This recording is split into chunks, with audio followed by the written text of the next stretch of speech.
बिस्मिल्लाहिर्रहमानिर्रहीम। प्रॉपर्टी कचहरी में आप सबको खुश आमदीद कहते हैं। मैं मोहम्मद वामिक बिन गुलजार आज का होस्ट। और असल में आप लोग जैसा कि जानते हैं, प्रॉपर्टी कचहरी का सेगमेंट हम लोगों ने इस वजह से शुरू किया था ताकि जो हमारे देखने वाले हैं या जो लोग हैं उन तक हम लोग प्रॉपर्टी की अवेयरनेस पहुँचा सकें। लेकिन अभी कुछ दिनों से कुछ हमारे पास शिकायत मौसूल हो रही है कि यार कॉमेडी तुम लोगों ने ज़्यादा कर दी है और अवेयरनेस तुम लोगों की पता नहीं कहाँ चली गई है। तो इंशाल्लाह अब इसको हम लोग इंशाल्लाह बैलेंस करके इक्वल करके चलने की कोशिश करेंगे। और इसी तरह आज हमारे साथ प्रॉपर्टी में दोबारा साकिब मिनहास लल्ला साहब भी मौजूद हैं, एज़ वेल हमारी ऑडियंस भी हमारे साथ है। तो उस चीज़ को हम लोग एक प्रॉपर आज दोबारा सेगमेंट शुरू करते हैं। आप सबको वेलकम कहते हैं। बिस्मिल्लाहिर्रहमानिर्रहीम। बिल्कुल वामिक साहब, ये आपने ठीक कहा है। ये हमने अवेयरनेस के लिए प्रॉपर्टी कचहरी शो शुरू किया ताकि प्रॉपर्टी की हम अवेयरनेस दें, लेकिन अनफॉर्चुनेटली कॉमेडी हमारी ज़्यादा हो गई और अवेयरनेस कम हो गई। बिल्कुल लोगों की शिकायत दुरुस्त हैं और मुझे बड़ी खुशी होती है जब कोई तनकीद करता है और जो इश्यूज़ नज़र आते हैं उसको डिस्कस किया जाता है थ्रू कमेंट्स। तो अभी चलें यहाँ पे एक और राय ले लेते हैं अपने जितने भी हमारे व्यूअर्स हैं कि क्या प्रॉपर्टी कचहरी को इसी तरह चलने दें स्टेट सेफ मार्केटिंग के चैनल पे ही, या इसका हम एक अलग चैनल बना दें। मतलब स्टेट सेफ मार्केटिंग अलग चैनल पे रहे और प्रॉपर्टी कचहरी का अलग चैनल हो। तो ये कमेंट सेक्शन में आप ज़रूर हमें मशवरा दीजिएगा ताकि हम उसको आगे मज़ीद इम्प्लीमेंट कर सकें।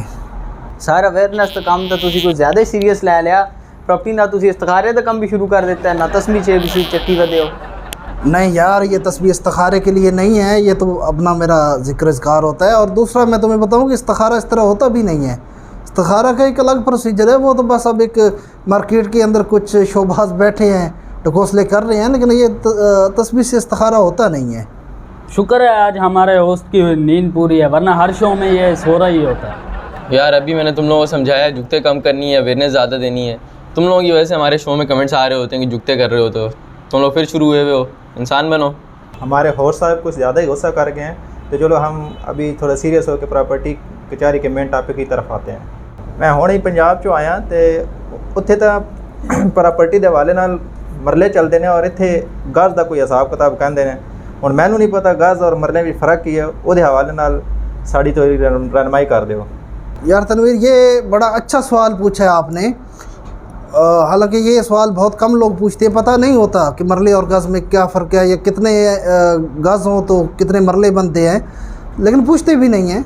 चलें, आपने पूछा है तो ये मैं बता दूं। सबसे पहले तो मरला अगर हम पंजाब में देख लें मरले को, तो मरला बेसिकली दो तरह का वहाँ चल रहा है। एक 272.25 मुरबा फिट और दूसरा 225 मुरबा फिट।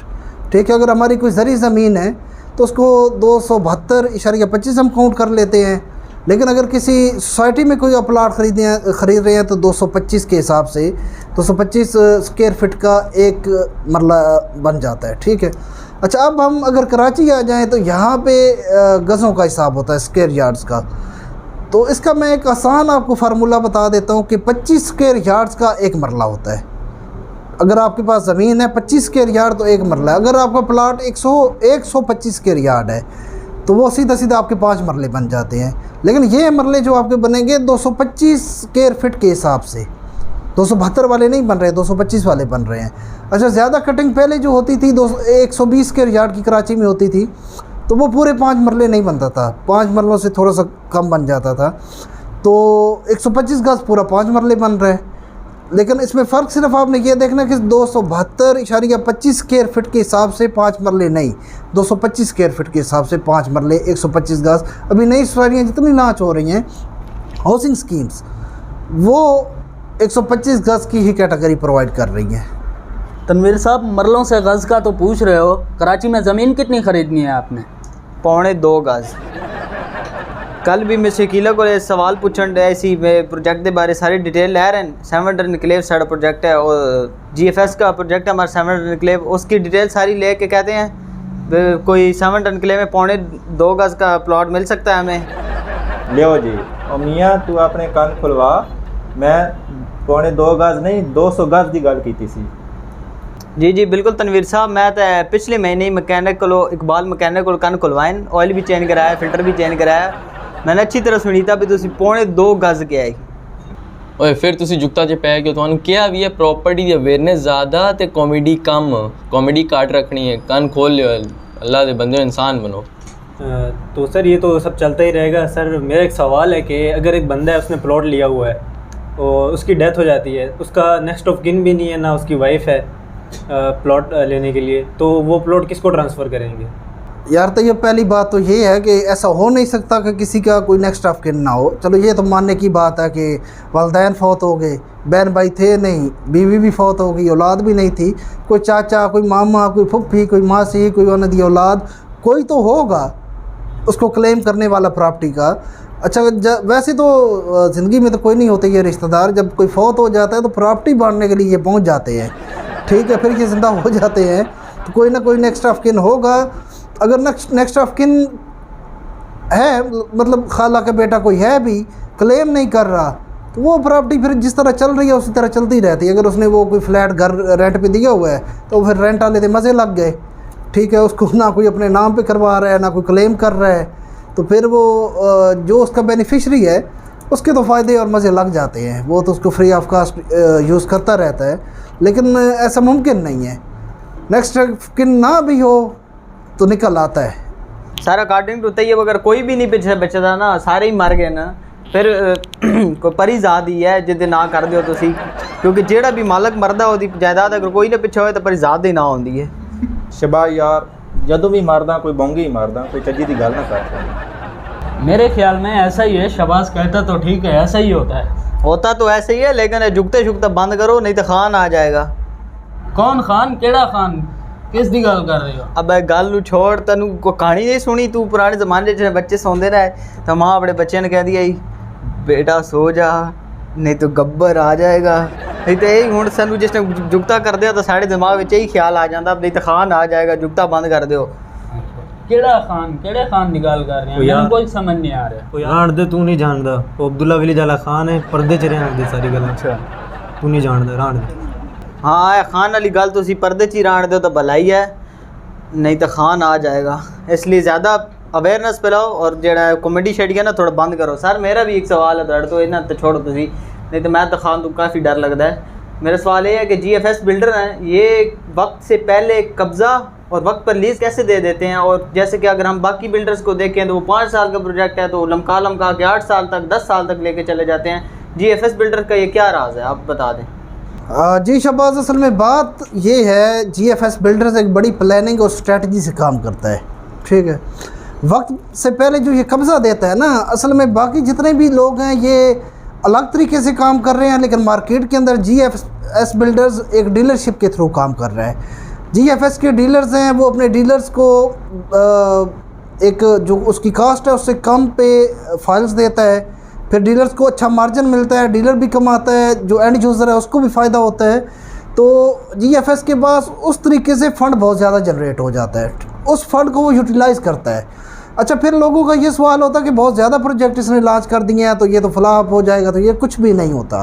अगर पिछले प्रोजेक्ट रनिंग में आगे नया प्रोजेक्ट आ गया है तो उसके पास एक ह्यूज फंड होता है जिससे पिछला काम वो चला रहा होता है। और ये रिकॉर्ड रहा है GFS का कि वक्त से पहले GFS ने कब्ज़ा दिया। अगर 4 साल का प्रोजेक्ट है तो 2 साल बाद GFS ने ये कहा है कि आओ बाकी पेमेंट करो और कब्ज़ा ले लो, घर बनाओ। अच्छा जहाँ तक लीज़ की बात है ना, तो लीज़ के लिए एक गवर्नमेंट का भी रूल है कि वहाँ पर 30-40 घर बने होने चाहिए, कुछ आबादी होनी चाहिए, तब आप लीज़ के लिए अप्लाई कर सकते हैं। तो इसमें भी GFS का एक बहुत बड़ा रोल है। अपना जो भी इसका प्रोजेक्ट है उसमें ये एक कैटेगरी विलास की भी रखता है, बने बनाए घर। तो वो जो विलास तैयार होते हैं उनकी बेस पे ये गवर्नमेंट से लीज़ ले लेता है। तो ये 2-3 जो है ना सुनहरे पॉइंट है GFS के हवाले से। GFS वाकई बहुत अच्छा बिल्डर है और हर प्रोजेक्ट इसका कामयाब जाता है। अच्छा सर, आज मेरी तरफ से कोई जुगतबाजी नहीं है, बिल्कुल अवेयरनेस ही अवेयरनेस। अब मैंने सोच लिया बस अवेयरनेस देनी है। अच्छा सर, ये गुलमोहर सिटी जो है ये नए ब्लॉक में नए ब्लॉक लॉन्च कर रहा है, समझ नहीं आ रही है क्या सीन है सर, थोड़ा बताएं। अच्छा वामिक, असल में ये जो हमारे गुलमोहर सिटी के ओनर हैं, चेयरमैन हैं कैप्टन नदीम साहब, ये बड़े एक काइंड हार्टेड इंसान हैं। इनकी कोशिश ये होती है कि अवाम का भला हो, कम से कम रेट में ये प्रॉपर्टी प्रोवाइड करें, प्लॉट्स प्रोवाइड करें। उसमें फिर ये अक्सर जो है ना फ्री ऑफ कॉस्ट भी बांट रहे होते हैं। पीछे भी JDC में जाके कुछ 14 प्लॉट फ्री में इन्होंने दिए हैं गरीबों के लिए। अच्छा अब पहले जब गुलमोहर सिटी लॉन्च हुआ तो स्टार्ट में सिर्फ इसका एक ही जनरल ब्लॉक था, जनरल ब्लॉक के रेट बड़े मुनासिब थे, 8 लाख तक मेरे ख्याल में या इस तरह कुछ रेट चल रहे थे उस वक्त। अब वक्त के साथ जनरल ब्लॉक के रेट बढ़े। अच्छा, उसमें फिर जो इनके साथ इश्यूज़ आए कैटेगरीज़ के हवाले से कि कैटेगरीज़ हर बंदे को नहीं मिल रही, कॉर्नर नहीं मिल रही, वेस्ट ओपन नहीं मिल रही, और इसी तरह फिर रोड के करीब नहीं रह रहे जनरल ब्लॉक में। तो इन्होंने बिल्कुल एक नया ब्लॉक, प्रीमियम ब्लॉक रोड पे लॉन्च कर दिया, जिसका मकसद ये था कि अच्छा, आज तक किसी सोसाइटी ने मेन रोड पे उसके छोटी कैटेगरी नहीं दी, हमेशा बड़ी कैटेगरी दी है, और ज़्यादातर तो एसबीज़ देते हैं, 400 गज़ कमर्शियल, 500 गज़ कमर्शियल ये देते हैं। लेकिन प्रीमियम ब्लॉक में पूरी कैटेगरी ये 125 गज़ की इन्होंने दी है कैप्टन नदीम साहब ने। अब वक्त के साथ जब रेट दोनों के बढ़ गए, प्रीमियम ब्लॉक का भी जनरल का भी, मेन रोड पे ये लग रहे थे, तो इन्होंने पीछे ज़मीन को एक्सटेंड करके एक ब्लॉक और लॉन्च कर दिया, ओवरसीज़ ब्लॉक। अब उसके रेट इनकी निस्बत कम थे, अब लोग फिर अफोर्ड करने लग गए। फिर 18 एनक्लेव लॉन्च किया 80 गज़ के, जिसके अंदर प्लाट है और मुनासिब रेट था। अभी फिर पोलो हिल्स ब्लॉक लॉन्च कर दिया, जिसके रेट इंतहाई मुनासिब है। मार्केट को भी देखा जाए तो मार्केट की निस्बत भी बहुत कम है, और जो है अगर ओवरऑल हम गुलमोहर सिटी को देखें, बाकी ब्लॉक्स को, बाकी ब्लॉक्स की निस्बत भी इसके रेट कम है। तो ये मेन रीज़न है नए नए ब्लॉक लॉन्च करने की। अच्छा सर, मैं गुलमोहर सिटी के हवाले से ये बात करना चाहता हूँ। आपने जैसे कि बताया कि बहुत आवाम का भला करने की कोशिश कर रहे हैं, भला तो हो रहा है आवाम का, लेकिन यार सर ये भी आप देखें, ध्यान में रहे कि ये आगे जो थे प्लॉट वो बिक चुके हैं। अब ये जितने भी सस्ते प्लॉट्स हैं, ये जितने भी ब्लॉक लॉन्च कर रहे हैं हमारे लिए, ये पीछे हैं, बहुत पीछे आ रहे हैं। तो इसके बारे में आपका क्या ख्याल है? ये देखें आप, ये भी तो कर रहे हैं ये। नहीं बेवकूफ़ आदमी ऐसा नहीं है। देखो, जब एरिया अभी देखो वो ऐसे ही लग रहा है कि 18 एनक्लेव या पोलो हिल्स जो है बहुत पीछे चला गया है। जब एरिया डेवलप हो जाता है तो कुछ पता नहीं चलता। अब लेट्स सपोज, अब तो ख़ुद तुम देख लो, शाह फैसल, मेन शाह फैसल गुजर रहा है, शाह फैसल के ऊपर कौन सा एरिया आ रहा है? Shah Faisal, I think Drigh road से बाद शाह फैसल आता है, मेन शाह फैसल से जुड़ा हुआ। अब क्या अजीमपुरा बहुत पीछे हो गया है? नहीं हुआ, एरिया डेवलप हो जाते हैं। अब अजीमपुरा को बैक साइड से कुरंगी वाला भी रोड लग रहा है, ठीक है। तो जब एरिया डेवलप होता है, अब ये गुलमोहर सिटी है, ये मेन फ्रंट पे आ गया, इसके पीछे फिर एक सोसाइटी और बन जाएगी, उसके एक रोड और गुजर रहा होगा। जब एरिया डेवलप होता है, यूनिवर्सिटी रोड का आप हिसाब ले लें, यूनिवर्सिटी रोड पे, मेन रोड पे क्या है, पीछे अलग एरियाज चल रहे हैं। एरिया डेवलप हो जाता है तो ये कोई तफरीक नहीं रहती, कोई फ़र्क नहीं रहता कि कितना पीछे चला गया, क्योंकि हर तरफ से एरिया डेवलप हो चुका होता है। तो ये तो बड़ा अच्छा स्टेप है कि पीछे अगर प्लाट दे रहे हैं और सस्ते दे रहे हैं, लोग अफोर्ड कर पा रहे हैं। कि एक बंदा है वो जनरल ब्लॉक या प्रीमियम ब्लॉक में अफोर्ड ही नहीं कर पा रहा, 29 लाख का प्लाट गया हुआ है प्रीमियम ब्लॉक में, कैसे अफोर्ड करेगा? अगर वो पोलो हिल्स ब्लॉक में वो ही प्लाट 15 लाख का दे रहे हैं तो आधे आधे का फ़र्क आ रहा है, डाउन पेमेंट में भी, इंस्टॉलमेंट में भी और टोटल कीमत में भी। एरिया डेवलप हो जाएगा, कोई फ़र्क ही नहीं पड़ेगा। अब फ्रंट से हो या उस तरफ से बैक साइड से आ जाओ, बैक साइड से अब पोलो हिल्स ब्लॉक नज़दीक हो जाएगा या आपका प्रीमियम ब्लॉक दूर हो जाएगा। तो ये डिफरेंस नहीं रहता, अभी डिफरेंस नज़र आता है, बाद में नहीं रहेगा। जी तो नाजरीन, ये था हमारा आज का सेगमेंट। और जो हमारे से लास्ट टाइम गिला किया गया है कि यार आप लोग कॉमेडी बहुत ज़्यादा कर रहे हो, अवेयरनेस कम दे रहे हो, तो इंशाल्लाह अब नेक्स्ट टाइम हम लोग इस चीज़ का ख्याल रखेंगे और अवेयरनेस के ऊपर ज़्यादा फोकस करेंगे। जाने से पहले सर से आज की शेर की हम लोग रिक्वेस्ट करते हैं। सर, आज की शेरी सुना दें। जी वामिक, शेर सुनो। तुम अपनी शर्तों पे खेल खेलो, मैं जैसे चाहूँ लगाऊँ बाजी। तुम अपनी शर्तों पे खेल खेलो, मैं जैसे चाहूँ लगाऊँ बाजी। अगर मैं जीता तो तुम हो मेरे, अगर मैं हारा तो मैं तुम्हारा। अगर तुम कह दो बग़ैर मेरे नहीं गुजारा तो मैं तुम्हारा। या इस पर मबनी कोई तासर कोई इशारा तो मैं तुम्हारा। गरूर परवर अना का मालिक कुछ इस तरह के हैं नाम मेरे। मगर कसम से जो एक नाम भी तुमने पुकारा तो मैं तुम्हारा। तुम्हारा आशिक तुम्हारा मुखलिस, तुम्हारा आशिक तुम्हारा मुखलिस, तुम्हारा साथी तुम्हारा अपना। रहा ना इनमें से कोई दुनिया में, जब तुम्हारा तो मैं तुम्हारा। तुम्हारा होने के फ़ैसले को मैं अपनी किस्मत पे छोड़ता हूँ। मगर जब भी टूटा मुक़द्दर का कोई सितारा तो मैं तुम्हारा। ये किस पे तावीज़ कर रहे हो, ये किसको पाने के हैं वजीफ़े। तमाम छोड़ो बस, जो एक कर लो इस्तिखारा, तो मैं तुम्हारा, तो मैं तुम्हारा। सर एक तो समझ नहीं होती है जैसे डर डर का कॉमेडी भी ना कर रहे, झुकता भी ना कर रहे। तुम मैं नहीं वेख्या होना, मैं भी डर डर कर रहा, खान साहब तो झुकता ही नहीं कर रहा। असी तो ना तो इतना डर रहा होना, तो असी उन्होंने तुसी अपने यूट्यूब चैनल खोल के देखो एक बार जरा, यूट्यूब शॉर्ट में कुड़ियां नचा नचा के उन्हें पागल किया हुआ यूट्यूब, उन्होंने अपना चैनल विजिट करो। हैं वाकई? नहीं यार सीरियसली बता। हाँ यार बिल्कुल सीरियस गल दस रहा। औरत स्टाम्प पेपर तो मैं साइन करके मोहर ला के दें। जा ना तू खान साहब ना अपना चैनल विजिट कर, तू जा अपनी अखा ना वेख लै। ऐसी ऐसी कुड़ियाँ अस्तगफार अस्तगफिरुल्लाह, मैं तुम दस रहा, मैं अपनी ज़िंदगी वेखी ही नहीं आई तक ऐसी कुड़ियाँ। इंसानियत शर्मा आ गई है, मैं तुम दस रहा। सुबह असी डरे पे असी कॉमेडी ना करे, इस डर तो असी छत्ते पे तो खोड़ना चुबे तो खान साहब आ जाएंगे, खान साहब आ जाएंगे। तो खान साहब रहा तुम अपना चैनल जाके एक बार विजिट करो। अच्छा फिर तो मैं ज़रूर जाके वेखांगा। तो अगर इंज दी गल है ना, तो फिर खान साहब असी भी कॉमेडी तो बास कोई ना आना। सर जी तुसी अज दी नसीहत ही सुना दो। जी तो वामिक आज की नसीहत कुछ इस तरह से है कि एक गांव था। अच्छा वाक़या सुनाता हूँ, उसी में नसीहत है। एक गांव था, वहाँ पे एक बुज़ुर्ग औरत और एक बुज़ुर्ग मर्द रहते थे, साथ साथ उनके घर थे। और उनके दरवाजे के आगे ना एक बड़ा सा तालाब कह लें, जोड़ कह लें, या पंजाबी में छप्पड़ कहते हैं, छप्पड़ था, ठीक है। अब उसको हमारी प्रॉपर्टी में की टर्म में देश अमलात कहा जाता है, ठीक है। अब इन्होंने क्या किया, आहिस्ता आहिस्ता अपने घर का एरिया बढ़ाना आगे शुरू कर दिया, ठीक है। उसको मट्टी डालते गए, भर्ती डालते गए, कूड़ा जो दिन का उनका होता था फेंक देते, ताकि आगे वो कब्ज़ा बढ़ाना शुरू कर दिया। अब मर्द जो था बुज़ुर्ग, उसको ये लगा कि ये जो खातून है ना, ये कुछ ज़्यादा ही कब्ज़ा कर रही है, तो मेरे हिस्से में तो कम वो जगह आ रही है। तो उसने एक बड़े समझदार बंदे से मशवरा किया, समझदार शातिर आदमी जिसको वो समझ रहा था कि मैं क्या करूं। तो उसने कहा तुम ऐसा करो, उन्होंने बवाली दे तो चाह का छप्पड़ भी सट, मतलब घुमा के उठा के छप्पड़ में फेंक दो। अब उसने अपने दिमाग से कुछ नहीं सोचा, भागता भागता गया, वो औरत बेचारी को उठाया, घुमा घुमा के छप्पड़ में धक्का दे दिया, ठीक है। धक्का दे के भाग गया।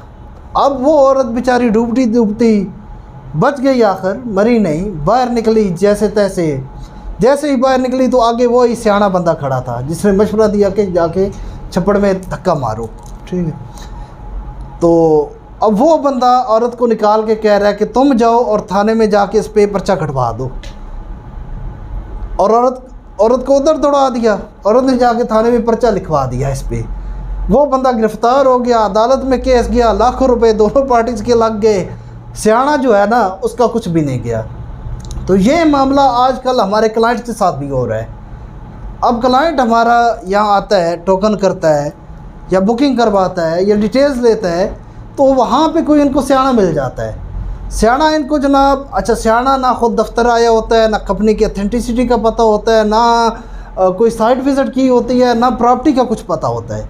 वहाँ बैठ के सियाना अपनी तरफ से कुछ भी मशवरा दे देता है, ठीक है। तो उस वजह से क्लाइंट फिर हमें कंप्लेन करता है, जी वो एक सियाना मिला था तो वो ऐसे कह रहा है, तो मैं बैक होना चाहता हूँ, ठीक है। तो ये असल में एक नसीहत भी उन लोगों की है कि ऐसे सियानों से बचे हो। ऐसे सियानों का कुछ नहीं जाना नुकसान आप लोग अपना कर रहे होते हो। और इसके अलावा एक और भी बड़ा इशू आ रहा है कि अब देखो, एक क्लाइंट है, उसने प्लाट लिया है, इंस्टॉलमेंट के एक प्रोसीजर है, इंस्टॉलमेंट लेट होती है तो उसमें जुर्माने लगते हैं। अच्छा, फिर एक ख़ास लिमिट के बाद वो प्लाट कैंसिल हो जाता है और नए रेट पे कन्वर्ट हो जाता है, क्योंकि सोसाइटी लॉस में जा रही होती है, पैसा वैल्यू हो रहा होता है और उसको उस तरीके से फ़ंड मिलता नहीं है। लेट्स सपोज एक बंदे की बुकिंग हुई है 4 लाख रेट पे, उस वक्त प्लाट का रेट 4 लाख था। अच्छा, उसने इंस्टॉलमेंट स्टॉप कर दी, साल डेढ़ 2 गुजर गए, अब उस प्लाट की कीमत चली गई है 12 लाख। अब वो क्लाइंट कह रहा है जी मैं तो 4 लाख पे कंटिन्यू करूँगा। तो फिर इस तरह नहीं होता, सोसाइटी कहती है नहीं, आप 12 लाख न्यू रेट पे आप कंटिन्यू करोगे और जुर्माने के साथ अपने ड्यूज़ क्लियर करो। तो ऐसे लोग डिफ़ाल्टर होते हैं। अब वो वहाँ बैठ के लोगों को मशवरे दे रहे होते हैं, नहीं जी वो सोसाइटी ठीक नहीं सी तो मैं फिर कैंसिल करा देता, मैं छोड़ देता। हालांकि उन्होंने खुद कैंसिल नहीं कराया होता, उनका ऑटोमेटिकली सोसाइटी ने कैंसिल प्लॉट कर दिया होता है। तो ऐसे जो है ना शातिर और सियाने, इनसे आप लोग बचें, अपने दिमाग का इस्तेमाल करें। जाके औरत को छप्पड़ में धक्का ना दें किसी के कहने पे, अपना दिमाग है। अब वो बंदा भी अपना दिमाग इस्तेमाल करता तो कभी भी उस औरत को छप्पड़ में धक्का ना देता। तो आप लोग भी अपना दिमाग इस्तेमाल किया करें, किसी के दिमाग पे वो डुगडुगी पे बंदर की तरह नाचा ना करें, अपने दिमाग को पहले इस्तेमाल करें। तो आज की प्रॉपर्टी कचहरी का एंड भी मैं एक शेर के ऊपर ही करूँगा, और मेरा आज का शेर स्पेशली खान साहब के लिए है। वो नज़र से दूर तो है मगर, वो नज़र से दूर तो है मगर ये अजीब सूरत हाल है। हमा वक्त पेशे नज़र भी है, हमा वक्त पेशे नज़र भी है, ना फ़िराक है ना विसाल है। और तेरे मशवरे के खलूस पर, और तेरे मशवरे के खलूस पर मुझे तर्क इश्क कबूल है, मगर एक बात है हम नशीं, मेरी ज़िंदगी का सवाल है। तो ये शेर स्पेशली मैं अपने प्यारे खान साहब को डेडिकेट करता हूँ। और खान साहब एक गल और भी ऐसी प्रॉपर्टी थी, उन कॉमेडी कोई ना छड़नी, एक साढ़े को कॉमेडी छड़वानी है तो फिर अपने चैनल में भी थोड़ा साफ़ सुथरा करो, थोड़ी वीडियोस डिलीट करो। तो नाजरीन इंशाल्लाह आपके साथ मुलाकात होगी नेक्स्ट प्रॉपर्टी कचहरी की वीडियो में, और इंशाल्लाह मज़ीद हम लोग इसी तरह फ्यूचर में आप लोगों के लिए प्रॉपर्टी कचहरी के शोज़ लाते रहेंगे, जिसके अंदर कॉमेडी प्लस अवेयरनेस दोनों को हम लोग बैलेंस रख के चलेंगे। तब तक के लिए दें इजाज़त, इंशाल्लाह नेक्स्ट प्रॉपर्टी कचहरी के शो में मिलते हैं। अल्लाह हाफ़िज़।